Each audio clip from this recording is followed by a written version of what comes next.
Cancel me, do whatever the heck you want. But I'm always going to state the truth. And the truth today is that Black Lives Matter exploited the death of George Floyd and made millions off of what they call the pain of black people.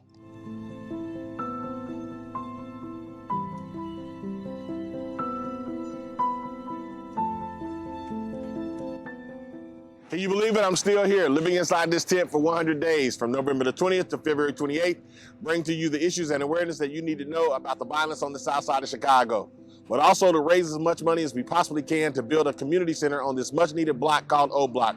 It's called O Block because it's named after a young man named O.D. Perry who was shot and killed.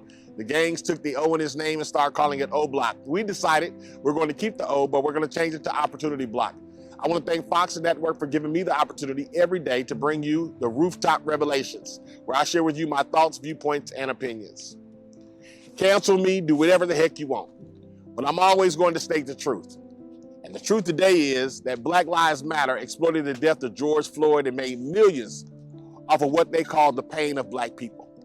This is simply reprehensible.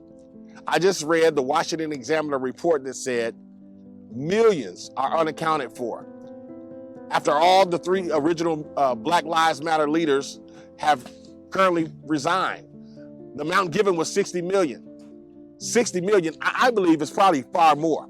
If there's no accountability within Black Lives Matter board, and if there's such shadiness within the organization over all the money, then you can bet there's even more money that's being hid. What angers me is how disrespectful and selfish Black Lives Matter is. They claim to care about black people more than anyone, but where are they? I don't see them around here.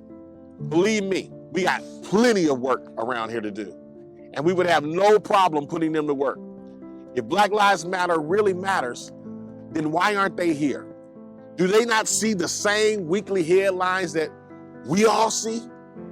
What makes me especially mad is that we have had black lives and blacks like these who milked black pain for money ever since we came out of slavery.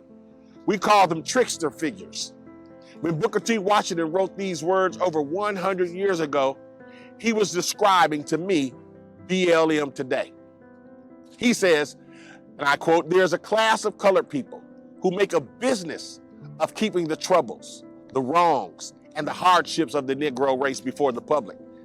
Having learned that they are able to make a living out of their troubles, they have grown into the settled habit of advertising their wrongs, partly because they want sympathy and partly because it pays.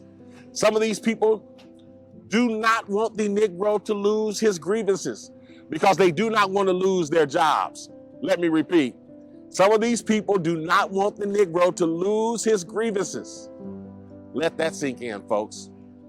You know who they're talking about?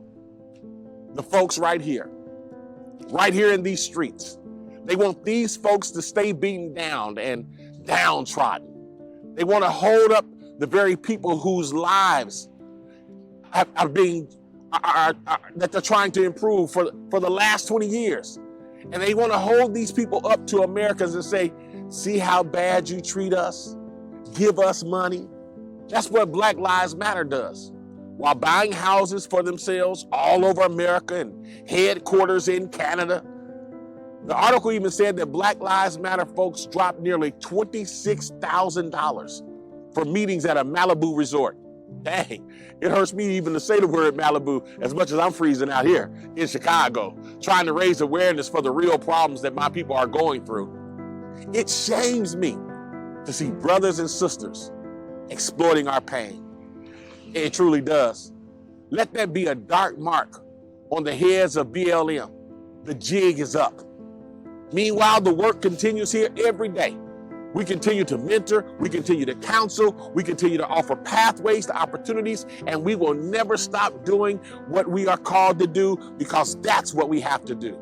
If we're ever going to change the lives of people on the south side of Chicago and inner cities across the world, we must continue to work and not follow the example of BLM.